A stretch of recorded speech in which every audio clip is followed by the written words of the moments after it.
Does it ever feel like your yard is too small to matter? Like unless you have acres of land, there's nothing you can do that will make a real difference for wildlife. The truth is, your yard is part of one of the biggest land uses in the United States, and what you plant there matters more than you might think. Today, we're going to talk about how one yard can make a difference, why native plants are the key, and what you can do, even if you're just starting small. Have you ever thought about how much of our land in the United States we dedicate to lawns? Well, according to the NASA Earth Observatory, it's 40 million acres. To put that in context, that's almost as much land as the state of Missouri. And then we dedicate all of that to lawn. It is one of the most irrigated crops in the United States, above corn and any sort of grain or crop that we eat. And that's for lawn, which to pollinators and to our local environments is practically desert. But even worse, it's desert that we spend energy and water and chemicals mowing and caring for. And we do all of this for lawns. By choosing to reduce your lawn, reduce the amount that you're dedicating to that, your yard, even a small yard, can create a difference.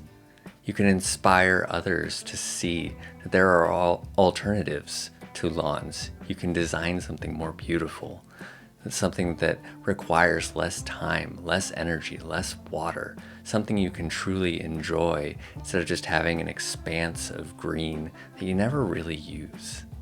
Our wildlands and our farms are huge in this country, but lawns take up a large amount of area.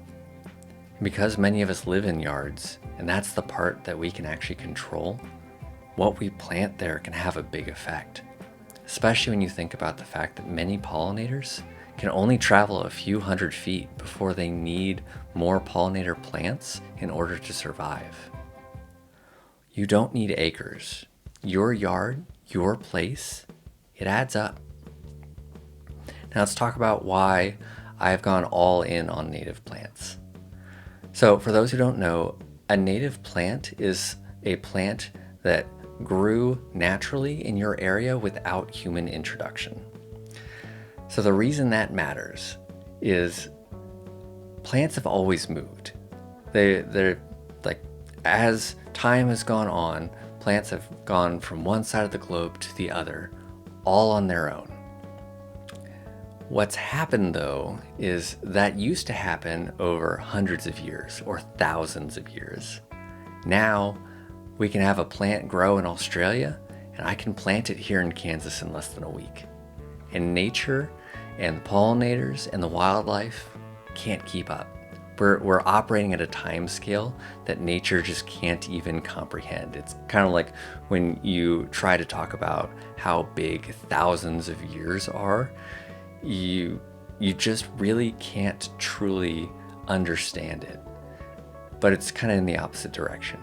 It's happening so fast that nature just can't keep up. And that's why native plants are key.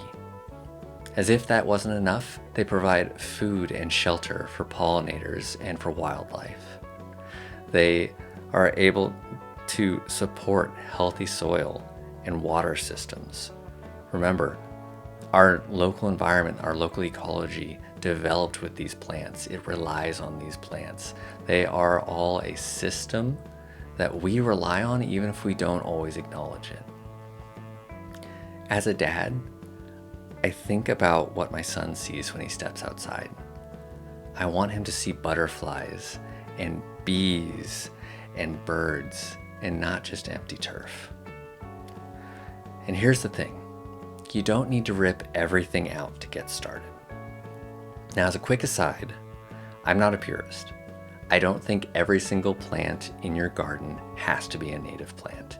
And in fact, I have lavender in any garden that I'm going to call mine because it's my favorite plant. It's kind of what restarted my love of landscaping and gardening. In addition, I have a dog and I have a son who loves to play ball. So we're going to have lawn. The key isn't to go fully pure, to eliminate all lawns. The key is balance. using the resources that are in our stewardship wisely in ways that support us and our local environment.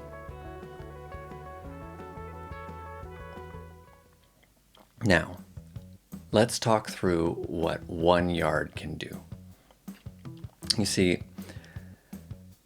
it can be kind of tempting to get stuck in this thought that, hey, unless I do everything all at once, it doesn't matter. I can't make a difference. We don't need 5 or 6 plants here. We need the whole system to change. And then you just kind of get locked in this paralysis. The reality is, starting small can make differences because movements start with a single person choosing to do something in a way that gets other people excited. So in your yard, you don't need to replace everything. You can create a small patch of golden alexanders that will support swallowtail caterpillars. You can plant some shrubs or trees that will provide berries that will feed and shelter birds. You can plant milkweeds that help support monarchs as they go on their migration.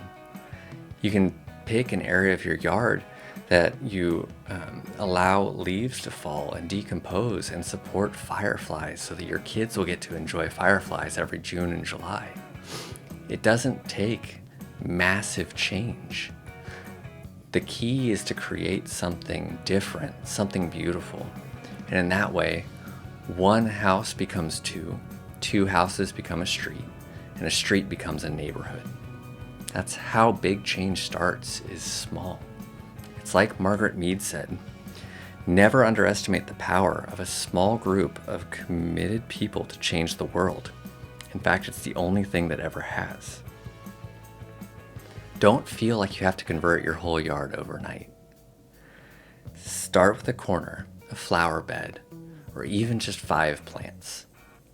Every step you take gives your kids a chance to grow up seeing that their home is a part of something bigger.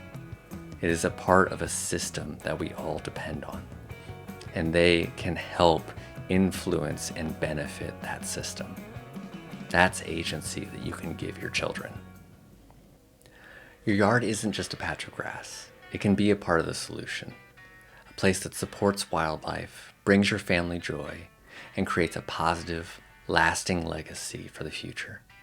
If you're ready to begin taking those next steps, download my free garden design guide linked in the description below. It'll walk you through how to create a space that's beautiful, family-friendly, and has a positive impact on your environment. If you're looking for a video that will walk you through how to create your first garden plan, I've got that right up here that you can follow. And finally, if you're looking for more inspiration and practical tips, subscribe. I post every week to help families like yours transform overwhelm into action.